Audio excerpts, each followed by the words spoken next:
All right, welcome to the Young Turks. Cenk, Uygur, Andy Kasparian with you guys on a lovely Monday afternoon / evening. It is lovely. Okay, all right, Anna's in a good mood. So we've got impeachment hearings. We've got a lot of campaign news. A lot of Biden, a lot of Buttigieg. So what are they up to? What are they revealing and not revealing? But probably the most devastating one is a quote from Biden about what he thinks of Republicans. If you already saw it, wait till you get a load of us. If you haven't seen it yet, oh boy, you're gonna wanna see this. So that's a little bit later in the program, but let's start with the hearings. All right, actually just a quick announcement. The conversation, things are always popping off at the conversation, and Margaret Cho will be joining us on the show. She's a Grammy and Emmy nominated stand-up comedian, best known for her routines that often include social and political critiques. So tune in today at 8 p.m. Eastern time, 5 p.m. Pacific, and check her out at tyt.com/live. So you know the conversation is the third hour of the Young Turks. The first half hour of it, and then the last half hour is just remembers where we do the post game. tyt.com/join to get all of it anytime you want. But obviously the interviews are free and available to everyone. So just right here in 2 hours, I'll talk to Margaret Cho. She's got a new tour and a new podcast. Man, she is wild and progressive in a completely, out of the spectrum kind of way, out of the political spectrum kind of way. So don't miss that. Yep. All right, Anna, what's next? All right. The House Judiciary Committee held yet another public hearing today, and look, we have gone through all the evidence against Donald Trump, and it has become incredibly repetitive. But the theme of today's story is that Republicans are fighting aggressively to distract and disrupt during the hearings. Now, it started off with a disruption not from Republican lawmakers, although there was plenty of that later. It started off with a disruption by someone from InfoWars, of course. Take a look. We voted for Donald Trump, and they're simply removing him because they don't like him. Americans are sick of your impeachment scandal. They're sick of the Democrat treason. We know who committed the crime, and it wasn't Trump. Trump is innocent. All right, so that's how the circus began today. And then it continued with Republican Representative Biggs arguing that there needs to be a House minority meeting in order to discuss the impeachment investigation, which is a strange request, and it kept coming up over and over again throughout the hearing. Take a look. Clause 2J1 of Rule 11 requires you to schedule a minority hearing day, not to consider it, not to meet to discuss it, but to schedule one, and to schedule it at a reasonable time, not after articles have been drawn, not after there's been a vote on articles of impeachment. I inquire and insist, Mr. Chairman, that you immediately schedule a minority hearing day, or tell us why you are ignoring the rules. The gentleman, we've already gone through that, but I will repeat. That is not a proper point of order in today's hearing. As I've told the ranking minority member several times, I'm considering the minority's request. If you think we would be violating the rules of the House if we considered articles of impeachment before holding a minority day hearing, that point of order would be timely at a meeting where we considered such articles. It's not the purpose of today's hearing, and the point of order is not in order. Okay, so far, I actually think nothing's gone wrong. So let me explain, and things are about to go wrong, okay? Let me explain why I think that and what the Republican strategy is. So Biggs asked a point of order, which is totally within reason in a normal hearing. He's ruled out of order, also totally normal, okay? And Nadler says, look, I'll look into your request, and if it makes sense in a different hearing, then we will do that, okay? But from now, I'm gonna look at it, and right now it does not make sense within the context of this hearing. But Biggs asked it in a perfectly legitimate way. He did a point of order, that's what you're supposed to do. So far, totally fine. The InfoWars guy, I actually don't have a problem with it. And I'll tell you why. The politicians never listen to real people. You have to have a giant check if you're ever gonna talk to any of these politicians, almost any of them. So it forces people that are outside the mainstream to do this. Now, InfoWars I can't stand. I think they're overall nuts, and I can go on, and I have, right? But good folks do this from time to time to draw attention to their issues as well. Code Pink does it sometimes, and people that are against torture, did it during the Bush and Cheney administration, and it didn't last that long. They walked him out. As long as it doesn't actually disrupt the proceedings, but it's someone going inside the House, and it is our house, right? The people's house. And just saying something for 30 seconds, I don't mind it. No, I don't mind it either. But the reason why I bring it up is because, again, the theme of today's hearing was disrupt, distract, disrupt, distract, over and over again. Yes. So intent matters, obviously. And in this case, the InfoWars guy, like, what is he saying other than, I don't want you to hold Donald Trump accountable for his actions because I voted for Donald Trump and I like Donald Trump. And look, this is the thing that frustrates me about Democrats who keep trying to make the case to the so-called MAGA guys or Trump supporters. You guys, Trump tried to dig up dirt on his political rival, soliciting the help of a foreign government to do so, right?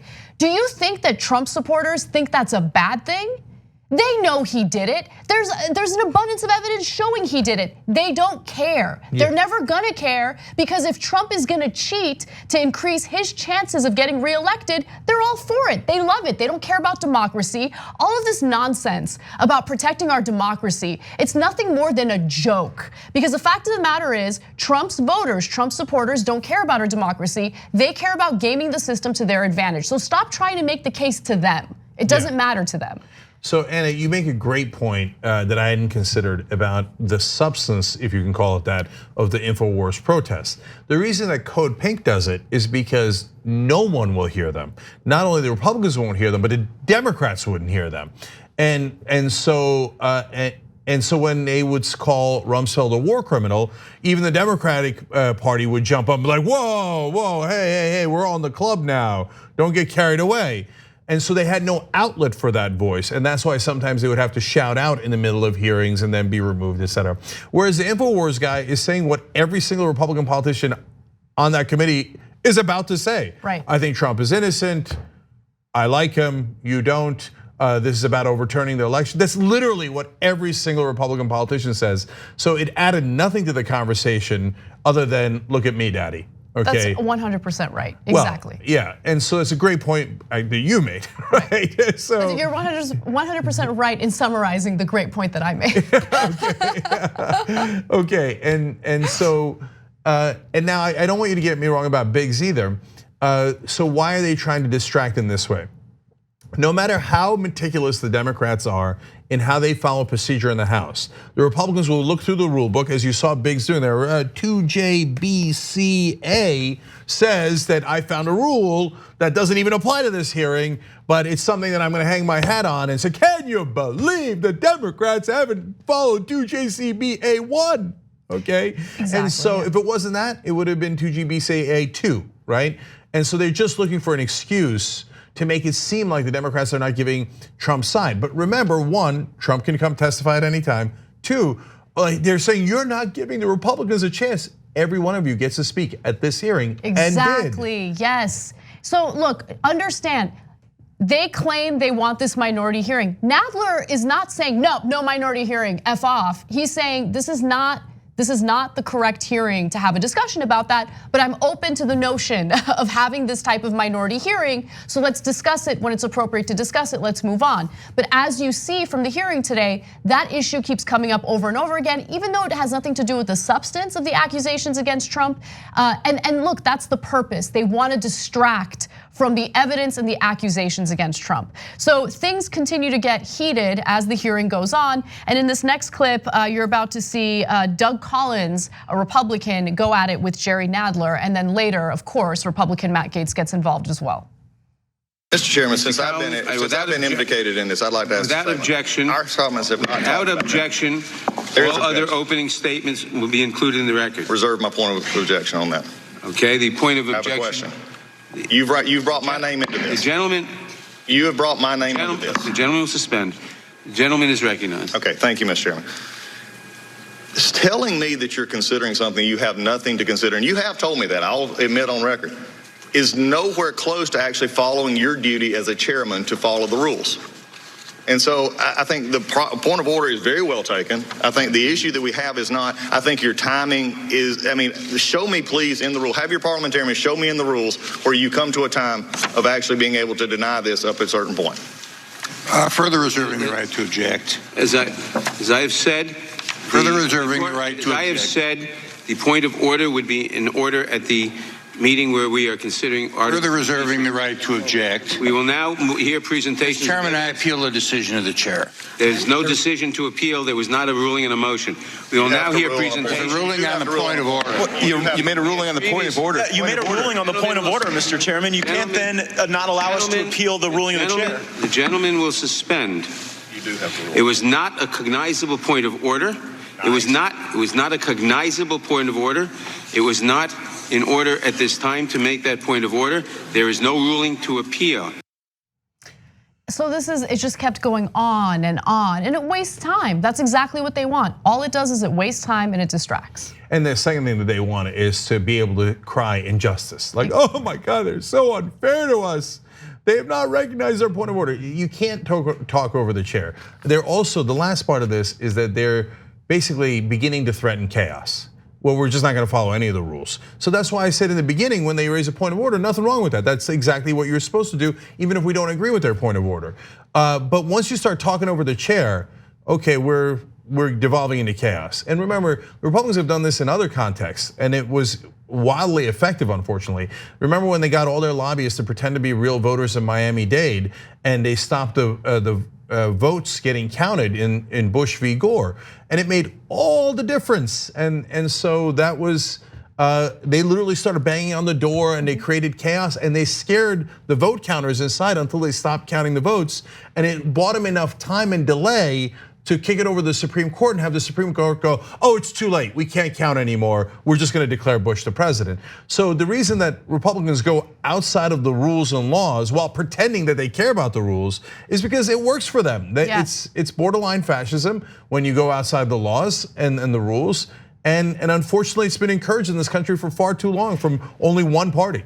And remember, earlier in this process, during the House Intelligence closed door hearings, Matt Gaetz and other Trump lackeys stormed into the room with their cell phones, which breaks the law as well, right? So like, they're willing to do anything and everything to defend Trump, not because they genuinely think Trump is innocent or he didn't do anything wrong, but because their political career depends on it. So they don't care about selling the American people out. They don't care about selling our Constitution out. They don't care about the criminality behind what Donald Trump has done. All they really care about is their own political careers. And the lies that they're willing to tell just in order to do that, it's just insane. So I'll give you what I think was the biggest example from today. So at one point, there was the Democratic counsel, his name's Barry Burke. He's asking questions to the Republican counsel, Stephen Castor. And the issue of Joe Biden serving as Donald Trump's political opponent came up. And take a look at how Castor answers questions about whether or not Biden is indeed Donald Trump's political rival. Sir, would you agree that Joe Biden was a leading Democratic contender to face President Trump in 2020? I wouldn't agree with that. You disagree with it. So, sir, it's your testimony It's too early. that President Trump did not view President Biden to be a legitimate contender. I don't know what President Trump believed or didn't believe, but it's too early. Sir, as part of your inquiry, did you determine whether President Trump tweeted at all about former Vice President Joe Biden between January and July 25th, and how many times? I didn't look at Twitter. I try to stay off Twitter lately. Did you know President Trump tweeted about former Vice President Joe Biden over 25 times between January and July 25th? No, I didn't look at those tweets. So Castor, in his smug tone, is trying to argue that Biden is not a political rival of Donald Trump's. Because truth doesn't matter anymore. So what difference does it make? We say anything we like. And if that doesn't work, we'll just start interrupting proceedings until you can't go on anymore. Notice that's Gaetz twice. So at the end of the last clip that you saw, that was Gaetz' voice talking over the head of the committee without doing a normal point of order. It was also Gaetz who busted into the room when they were doing the private hearings filled with Republicans already in that room. So it's not like the Republicans were shut out. They had no reason to bust into that room. And so it's basically them saying, we're gonna keep breaking the rules and see what you're gonna do about it. And if you're not gonna do anything about it, we're just gonna keep on doing brazen lies like Joe Biden is not a political rival of Donald Trump. And we will interrupt any proceedings we like and see what we can get away with, and might makes right. That's why I say it's the beginning of fascism, because that's what fascists do until there are no rules and there are no laws left. And the only thing left is people who have grabbed power through force.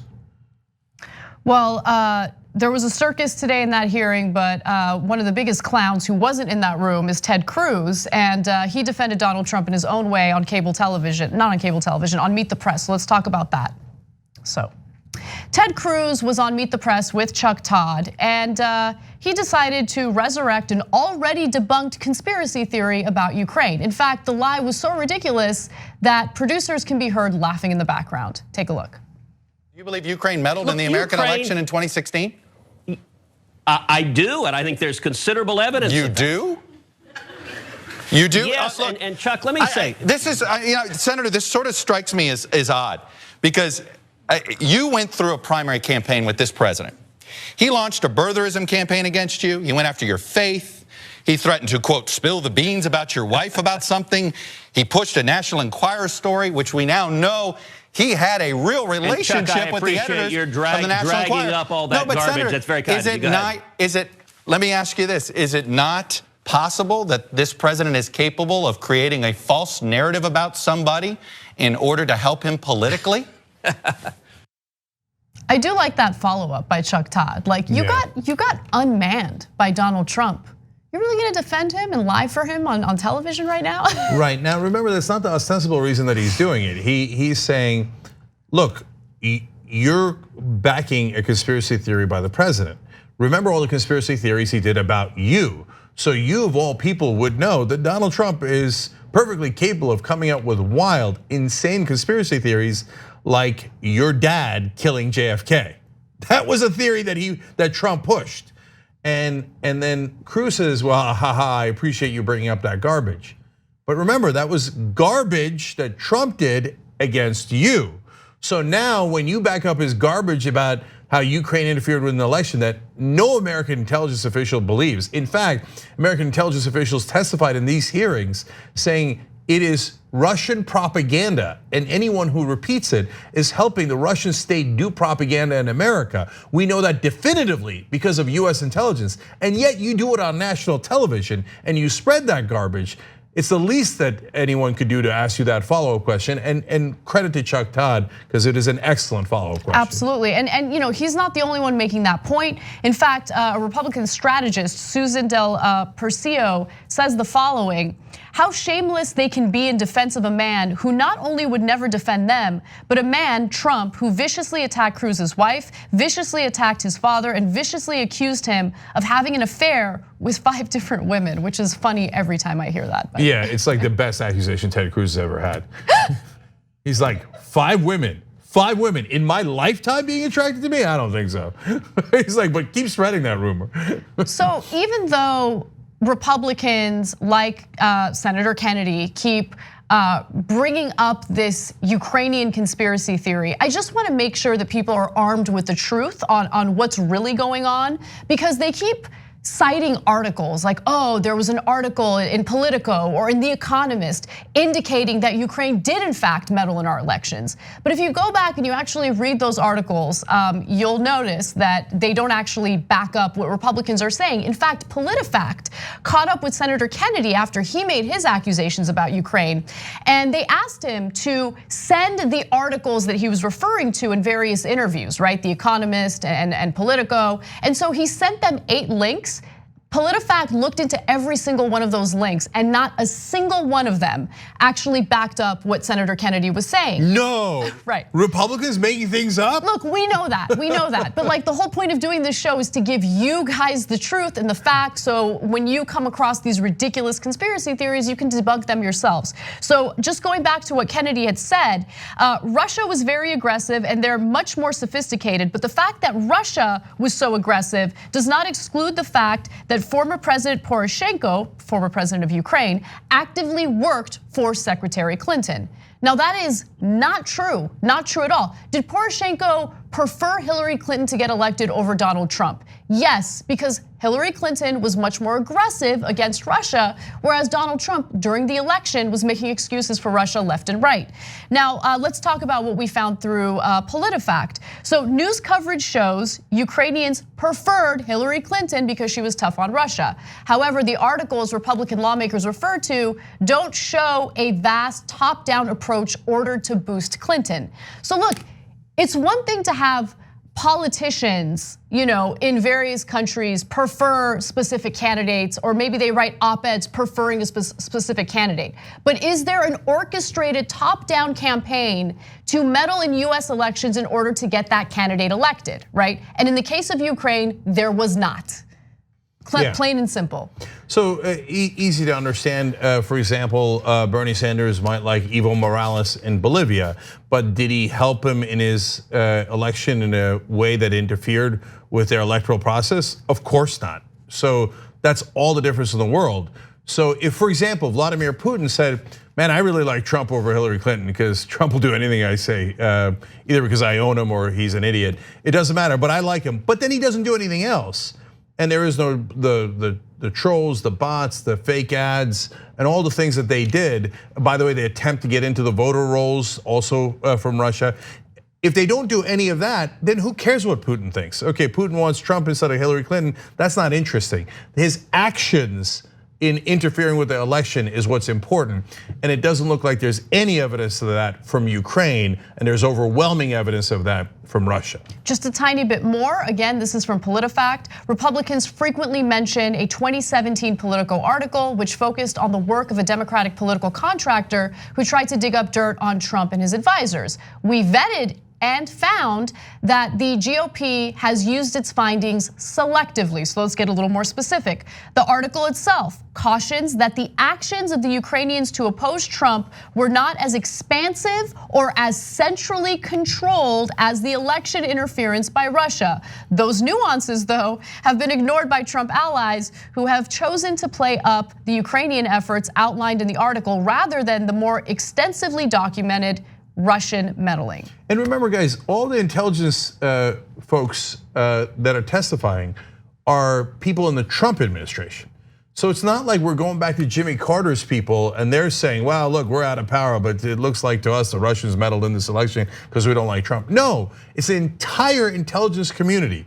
And they're currently working under Trump and have been for 3 years. And they all agree the Russians definitely meddled in our elections and the Ukrainians definitely didn't. Nonetheless, these Republicans, including Ted Cruz, going around going, hey, look, man, if I just say it enough, maybe it just muddies the waters enough that we can get all of our Republicans and maybe some independents to go, I don't know. You know what that's called? It's called manufacturing doubt, okay? And so it's an old trick that the tobacco companies did first. Well, some doctors say cigarettes are bad for your health, but other doctors that we paid off say that it's actually good for your health. I guess we'll never know. Keep on smoking cigarettes. Then the oil companies did it. Some people say climate change is real, and some people say it isn't. I guess we'll never know. Let's keep drilling and getting oil so I can keep making money. And now the Republicans have adopted it as their central tactic because they don't have the truth on their side. So they go, maybe it was the Russians, maybe it was Ukraine. I guess we'll never know. Let's just leave it alone and not impeach Trump. And one final point that I've been dying to make. Look, Donald Trump keeps saying, and Republicans parrot this point, that the reason why he held up that military aid was because he was concerned about corruption in Ukraine and he did not want to release that money until that corruption was rooted out. Okay, fair enough. If that were true, why wouldn't he go to our intelligence community to do the proper investigation into the Bidens? If he genuinely thought there was an issue with the Bidens, why would he go to a country that he claims is devastatingly corrupt to do the investigation into the Bidens? Come on. Okay, and why wouldn't you go to your normal Secretary of State and the diplomats? Instead, you bring in Rudy Giuliani, my secretary of my bro. Yeah. That's not a thing, okay? You can't ask your personal lawyer to do State Department diplomacy for you. You would do the State Department and you would do diplomacy if you had a real issue. If you don't have a real issue and you're just trying to get dirt on your political opponent, you send in your personal lawyer / goon to go outside of the process and figure truth doesn't matter anyway. I'll get all the Republican politicians to lick my boots and lie for me when I'm in trouble. When that's exactly what's happened. All right, well, when we come back from the break, we have Devin Nunes shivering on tape after a reporter asks him about his conversations with Rudy Giuliani and Lee Fang. Remember, he's been implemented in this entire impeachment process. Did I say implemented? You did. Sorry. Implicated. Implicated, my bad. He's been implicated in this entire process. So we'll give you the details on that and more. We hope you're enjoying this free clip from the Young Turks. If you want to get the whole show and more exclusive content while supporting independent media, become a member at tyt.com/join today. In the meantime, enjoy this free segment.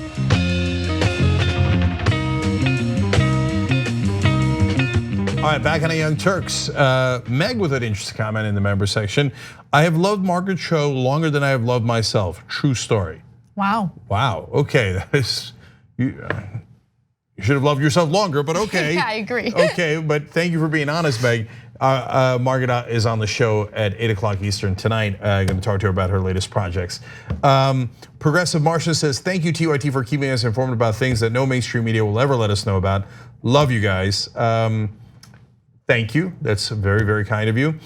Quid Pro Cuomo writes in, hey InfoWars guy, the people did not vote for Donald Trump, they overwhelmingly voted for Hillary. Impeachment won't override the will of the people. You're thinking of the Electoral College, and that's a good point.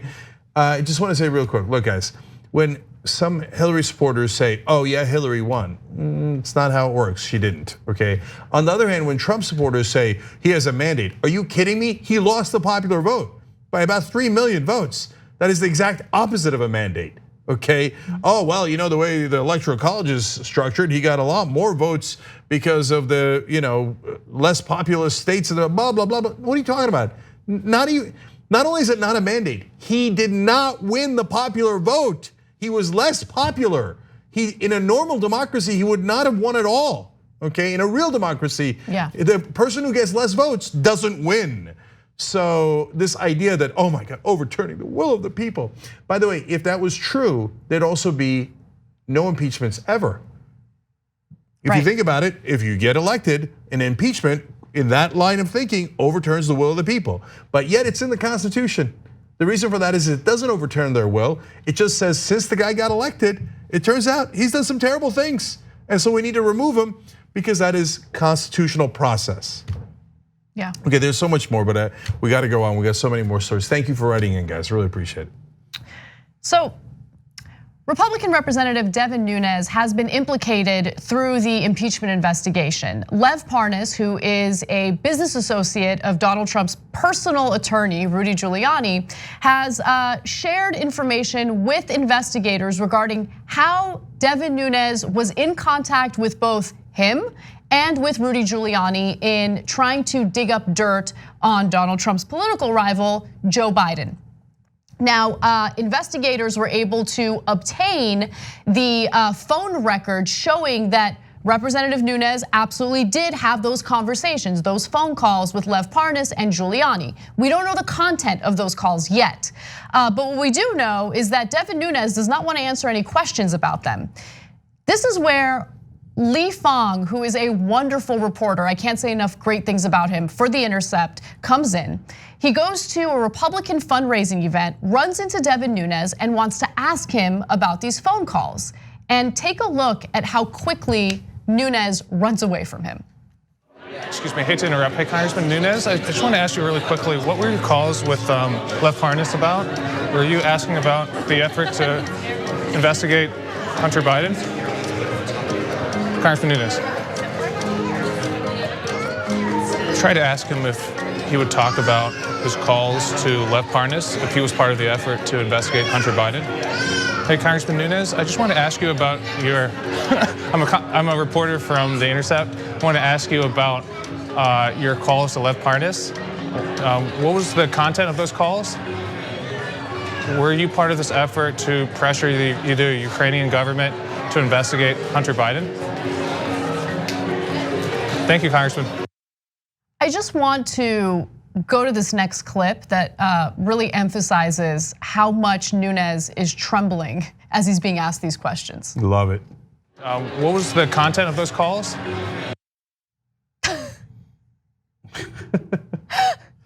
I don't know what he's doing with that phone, right? Like, does he think it makes him disappear? Like, you're still there, and you look. I mean, this makes you look even worse. But nonetheless, okay. So what happens? Can I just say that real quick? So my kids are doing this now, and they told me yesterday it's from Boss Baby. Okay, like when they're doing something wrong, they go like this. I'm like, you know, I can still see you. They're like, no, I'm not here. Okay. Almost literally what Devin Nunes just did. What my 7-year-old and 9-year-old do as a joke, referring to a kid movie, right? Nunes is doing it in real life, and he's a United States congressman. So just for clarity, from the perspective of Li Fong and The Intercept, here's what happened. So after The Intercept approached Nunes about his contacts with Parnas and whether he was involved with the effort to pressure Ukraine or the Ukrainian government, the California lawmakers sped off, walking through the Palace Hotel to the hotel's lounge. Moments later, he returned with a smartphone pointed at this reporter. So I bring up this clarification because Nunes is about to accuse Fong of something very serious. And remember, Nunes is the one who left and then came back with his phone, and his trembling hand. Okay, so here is what Nunes tweeted out about this interaction.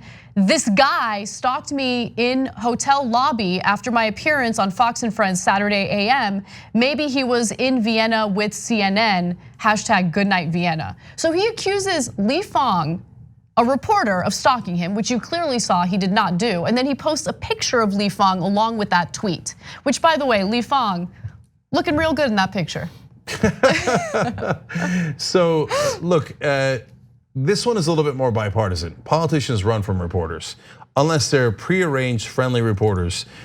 Even then, Devin Nunes doesn't do that well. Right? He goes on Fox News. They're like, "Did you call Lev Parnas?" He's like, "Oh God damn it! I didn't think you were going to ask me that." He's like, "Who's Lev Parnas?" I mean, yeah, I did, but I don't know. I'll have to check with Devin Nunes. You're Devin Nunes. Okay. Anyway, okay. So, but to them, and unfortunately, this applies to a lot of Democrats too. A reporter that is asking them a question they don't want is a stalker. They're like, how dare this guy? Doesn't he know we're in the club? We're the elites. You know, you could just get to ask us good questions. So look, I think this case is different though, because I get that both Democrats and Republicans get irritated by difficult questions, which is why it's rare to find good reporters like Li Fong who's willing to ask difficult questions. They want access, right? But Li Fong wants the truth, and that's why he's asking the questions that people want to know about. What makes this different though, Cenk, is the fact that you know what Republican voters are like in this era, and you know how threatening they are. You know that some of them, not all obviously, will incorporate violence in order to get their point across. And you have Devin Nunes, a Republican representative, accusing Li Fong of something he did not do. It's defamatory, point one. But point two, he posts a picture of Li Fong on top of it, and it's putting a target on his back. That is not okay. And to be fair to the Democrats, and including Democrats I wholeheartedly disagree with, I'll give you an example. So Amy Klobuchar and I have had a number of interactions, and a lot of them were cordial, and some of them, she walked away rather fast, okay? As a lot of politicians do, as I was trying to ask challenging questions. So, but I've never had Amy Klobuchar or any other Democrat come back and take a picture of me and be like, oh yeah? Well, and then put it up on Twitter and be like, oh, this guy's a stalker. That's because we might not agree, but they're rational human beings. They're not lunatics like Devin Nunes. So now, what was the response to Devin Nunes' tweet? Remember, Devin Nunes is suing a parody account on Twitter for defamation, Devin Nunes' cow, and I think another account, which I don't remember the name of. But nonetheless, Devin Nunes' mom. Okay. Mom. Yeah, so you know, he's real hurt about that. He feels that they're participating in defamatory activity. Okay, but at the same time, remember, he defamed an actual journalist here, and Li Fong calls him out on that. What a weird defamatory statement from Devin Nunes here. I walked up calmly and asked a simple news question to the congressman. You can see everything I actually said, and Nunes' trembling hand while he silently took my picture in the video I posted. posted. And then in the thread, he also includes this. Shortly after this brief interaction with Nunes, he had a Capitol Police officer stationed at the event ask hotel staff for us to leave the hotel, which we obliged without hesitation. The man with the beard seen next to Nunes then left the hotel and followed us around the block. Which would actually make him a bit of a stalker, as opposed to the reporters who are trying to ask a US representative questions. So look, and I don't want anybody to get it wrong too. The congressman has the right not to answer questions, and sometimes it's not the appropriate venue. In this case, he was at a giant fundraiser where he was in the middle of getting bribed. So he would view it as not the proper venue to ask me questions when I was in the middle of taking, campaign contributions from wealthy donors and corporations. So you've interrupted the bribery in mid-progress. I'll answer your questions later is a fair thing. Or hey, you know what? I'm not interested in answering your questions. Right. But running away like a weirdo and then charging back like a weirdo and then putting your phone in somebody's face is so weird. And that's because these guys, especially Nunes, really, really not bright. Now, even though Nunes went after Fong for asking a perfectly fine question that is definitely related to top news stories, he's now claiming that he's very much concerned about what could happen to journalists through this impeachment process. So during an interview with Maria Bartiromo, he brought up the fact that impeachment investigators obtained the phone records showing that he did in fact have these phone discussions with Lev Parnas and Rudy Giuliani. And check out how he pretends to care about the future of journalists as a result of this. Once he had all this data, then he ran my phone number and pulled out my calls that I had. But he also, I think more concerning than just me, he did it to the president's personal lawyer and a journalist.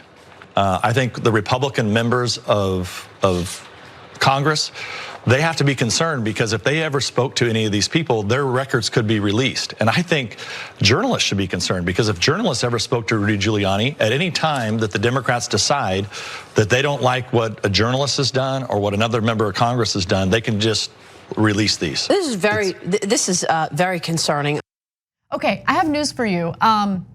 Journalists want to talk to politicians and people like Rudy Giuliani on the record. That's the whole reason why they're having the conversation in the first place, right? Like, if journalists aren't gonna, like, they have nothing to hide, right? They're not having secret, shady conversations with Lev Parnas in an effort to dig up dirt on Joe Biden. When they're having these conversations, it's for their news stories. Well, look, also the hilarious irony of Devin Nunes pretending to care about journalists when he backs Donald Trump, who calls journalists the enemy of the people. Exactly. Come on, spare me. And after what he did with Li Fong, I think I'll be okay without your crocodile tears for journalists.